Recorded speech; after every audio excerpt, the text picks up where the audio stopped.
ವೀಕ್ಷಕರೇ hi hello ನಮಸ್ತೆ ಯಕ್ಷಿಯನ್ಫೋ ಕನ್ನಡಕ್ಕೆ ಸ್ವಾಗತ. ನಾನು ಸತೀಶ್ ಸಾಲ್ಯಾನ್ ಚಾರ್ಮಾಡಿ. ನೀವು ಫೋಟೋದಲ್ಲಿ ನೋಡ್ತಾ ಇರುವಂಥವರು ತಿಂಕುತಿಟ್ಟು ಯಕ್ಷಗಾನ ಕ್ಷೇತ್ರದಲ್ಲಿ, ಅದರಲ್ಲಿಯೂ ಕಟೀಲು ಮೇಳದಲ್ಲಿ ಸರಿಸುಮಾರು 15 ವರ್ಷ ಸೇವೆಯನ್ನು ಸಲ್ಲಿಸಿರುವಂತಹ ಕೊಂಕಣಾಜೆ ಚಂದ್ರಶೇಖರ ಭಟ್ ಅಂತ ಹೇಳಿ ಹಿಮ್ಮೇಳ ವಾದಕರು. ಮದ್ದಳೆ ಚೆಂಡೆಯನ್ನು ಅತ್ಯದ್ಭುತವಾಗಿ ನುಡಿಸುವಂತಹ ಓರ್ವ ಕಲಾವಿದರು. ನಿಮಗೆಲ್ಲ ಗೊತ್ತಿರಬಹುದು. ಸದ್ಯಕ್ಕೆ ಮೇಳವನ್ನು ಬಿಟ್ಟು ಅವರು ಅತಿಥಿಯಾಗಿ ಬೇರೆ ಬೇರೆ ಮೇಳಗಳಲ್ಲಿ ಸೇವೆಯನ್ನು ಸಲ್ಲಿಸ್ತಾ ಇದ್ದಾರೆ.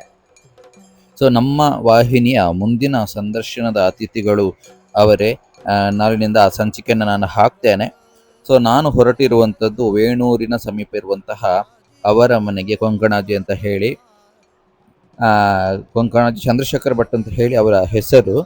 ವೇಣೂರಿನ ಹತ್ರ ಅಂದರೆ ITI ಏನು ಸಿಗುತ್ತೆ, ಗೋಳಿ ಅಂಗಡಿ ITI ಸಿಗುತ್ತೆ, ಅಲ್ಲಿಂದ ಒಳಗೆ ಇರುವಂಥದ್ದು ಅವರ ಮನೆ.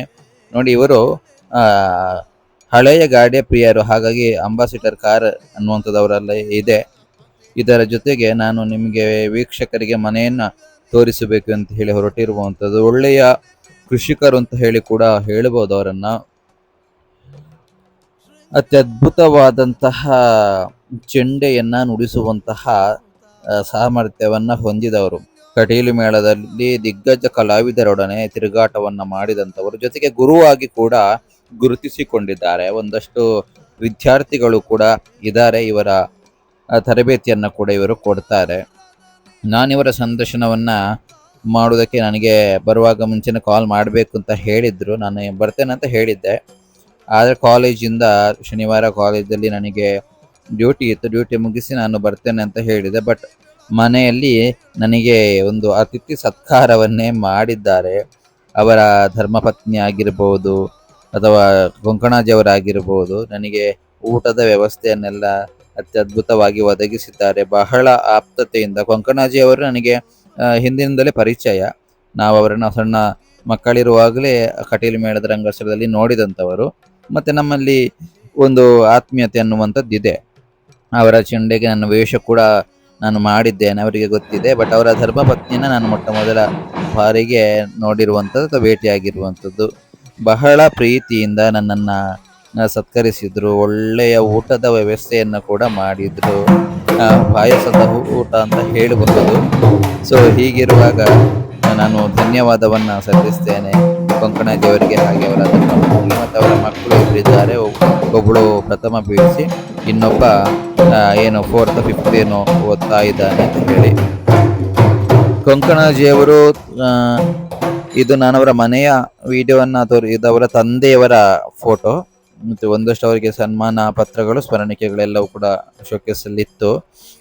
ನಾನು ಪ್ರತಿ ಕಲಾವಿದರ ಮನೆಯನ್ನು ತೋರಿಸುವಂಥದ್ದು ಅವರ ಸಿರಿವಂತಿಕೆ ಆಗಲಿ, ಅವರ ಬೇರೆ ಅದನ್ನು ನೋಡಬೇಕು ಅಂತ ಹೇಳಿ ಅಲ್ಲ, ಬಟ್ ಆ ಕಲಾವಿದರ ಬಗ್ಗೆ ಪ್ರೇಕ್ಷಕರಿಗಾಗಿರ್ಬೋದು, ಅವರ ಅಭಿಮಾನಿಗಳಿಗಾಗಿರ್ಬೋದು ಒಂದು ಅವರ ಮನೆಯನ್ನು ನೋಡಬೇಕು ಅಂತ ಆಸೆ ಇರುತ್ತೆ. ಈ ಕಾರಣದಿಂದ ಅದೆಷ್ಟೇ ದೊಡ್ಡ ಮನೆಯೋ ಸಣ್ಣ ಮನೆಯೋ ಅದು ವಿಚಾರ ಆಗುವುದಿಲ್ಲ, ಆ ಮನೆಯನ್ನು ನೋಡುವಂಥದ್ದು ಒಂದು ಆಸಕ್ತಿ ಇರುತ್ತೆ. ಈ ಕಾರಣದಿಂದ ತೋರಿಸುವಂಥದ್ದು. ನೋಡಿ, ಅವರಿಗೆ ಸಿಕ್ಕಂತಹ ಒಂದಷ್ಟು ಸ್ಮರಣಿಕೆಗಳು ಕೂಡ ಇದೆ, ಅಲ್ಲಿ ಪ್ರಮಾಣ ಪತ್ರಗಳು ಕೂಡ ಇದೆ, ಎಲ್ಲವೂ ಕೂಡ ಅಲ್ಲಿ ಸಿಗುವಂಥದ್ದು. ಆ 1 ಗಂಟೆಗೂ ಅಧಿಕ ಸಮಯದ ಸಂದರ್ಶನ ಅನ್ನುವಂಥದ್ದು ಮಾಡಿದ್ದೇನೆ. ನೋಡಿ, ಇಲ್ಲಿಯೇ ನಾನು ಮಾಡಿರುವಂಥದ್ದು ಸಂದರ್ಶನವನ್ನು. ಒಳ್ಳೆಯ ಅನುಭವಿ ಆಗಿರೋದ್ರಿಂದ ಕಿರಿಯರಿಗೆ ಅಥವಾ ಯಕ್ಷಗಾನ ಕ್ಷೇತ್ರದಲ್ಲಿ ತೊಡಗಿಸಿಕೊಂಡವರಿಗೆ ಒಳ್ಳೆಯ ವಿಚಾರಗಳನ್ನೆಲ್ಲ ಹೇಳಿದ್ದಾರೆ. ನೋಡಿ, ಪುಸ್ತಕಗಳು ಕೂಡ, ಬಹಳಷ್ಟು ಪುಸ್ತಕಗಳು ಕೂಡ ಇದೆ ಅಲ್ಲಿ ಯಕ್ಷಗಾನಕ್ಕೆ ಸಂಬಂಧಪಟ್ಟಿರುವಂಥದ್ದು.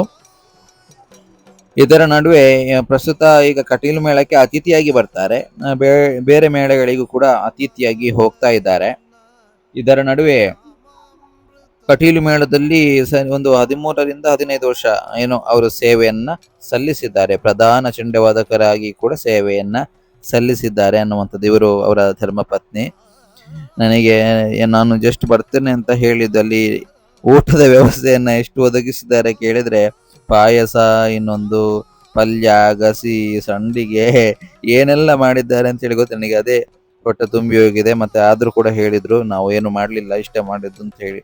ಬಟ್ ಎಲ್ಲ ನಮ್ಮಲ್ಲಿ ಒಂದು ಆತ್ಮೀಯತೆಯಿಂದ ಮಾತಾಡುವಂಥದ್ದು, ನಮಗೆ ಅದೇ ನಮಗೆ ಬೇಕಾಗಿರುವಂಥದ್ದು ಕೂಡ ಅದೇ, ಆತ್ಮೀಯತೆಯಿಂದ ಮಾತಾಡುವಂಥದ್ದು. ಬಟ್ ನಮಗೆ ಆ ಪ್ರೀತಿ ಸಿಕ್ಕಿದ್ರೆ ಬಹಳ ಸಂತೋಷ ಆಗುತ್ತೆ. ನಾವು ಸಂದರ್ಶನ ಮಾಡಿದ್ದಕ್ಕೂ ಕೂಡ ಹಾಗಾಗಿ ನನಗೂ ವೈಯಕ್ತಿಕವಾಗಿ ಬಹಳ ಖುಷಿಯಾಯಿತು, ಬಹಳ ಸಂತೋಷ ಆಯಿತು. ನಮ್ಮನ್ನ ಒಂದು ಅತಿಥಿಯಾಗಿ ಕಲಾವಿದರು ಅನ್ನೋದಕ್ಕಿಂತಲೂ ಒಂದು ಅದೇ ಮನೆಯವರಾಗಿ ನಮ್ಮನ್ನ ನೋಡಿಕೊಂಡಿರುವಂಥದ್ದು ಬಹಳ ಸಂತೋಷ.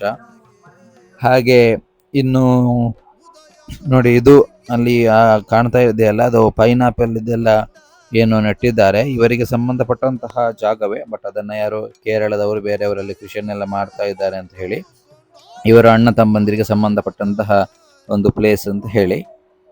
ಸೊ ನೋಡಿ, ಈ ದಾರಿಯಿಂದ ಬರಬೇಕು ಅವರ ಮನೆಗೆ. ಇನ್ನು ನೋಡುವಾಗ ಅಂದ್ರೆ ಖುಷಿ ಆಯ್ತು, ಹಾಗಾಗಿ ಸ್ವಲ್ಪ ಝೂಮ್ ಮಾಡಿ ತೆಗ್ದಿರುವಂಥ ಫುಲ್ ಪೈನಾಪಲ್ ಅದು ಕಾಣ್ತಾ ಇರುವಂಥದ್ದು. ಈ ಕಡೆ ಸ್ವಲ್ಪ ಅಡಿಕೆ ಗಿಡಗಳೆಲ್ಲವೂ ಇದೆ.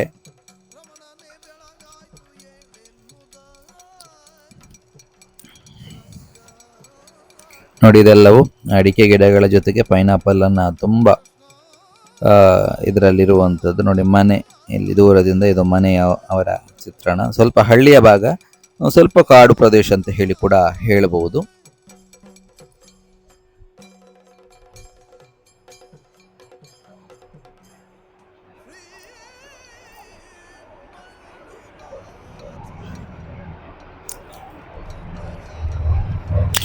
ಇವರ ಎಪಿಸೋಡ್ಗಳು ಭಾಗ 1 ಅಥವಾ ಭಾಗ 2, ಭಾಗ 3 ಈ ರೀತಿ ಹಾಕ್ತೇನೆ. ಎಷ್ಟು ಭಾಗ ಬರುತ್ತೆ ಗೊತ್ತಿಲ್ಲ. ನೋಡಿ, ಚಿಕ್ಕ ಗಿಡ ಕೂಡ ಅಲ್ಲಿತ್ತು, ಅದನ್ನು ಕೂಡ ನಿಮಗೆ ತೋರಿಸುವಂತ ಹೇಳಿ ನಾನು ಕೇಳ್ಬೇಕಂತ ಅನ್ಕೊಂಡೆ, ನನಗೆ ಕೊಡಿ ಅಂತ ಹೇಳಿ. ಬಟ್ ನನಗೆ ಏನೋ ಶೂಟ್ ಇದ್ರಲ್ಲಿ ಮರ್ತೋಯ್ತು. ತುಂಬಾ ಚಿಕ್ಕ ಗಿಡ ಇದೆ, ಮತ್ತೆ ಸ್ವಲ್ಪ ಹೂವಿನ ಗಿಡಗಳು ಎಲ್ಲವನ್ನು ಕೂಡ ಚೆನ್ನಾಗಿ ಬೆಳೆಸಿದ್ದಾರೆ.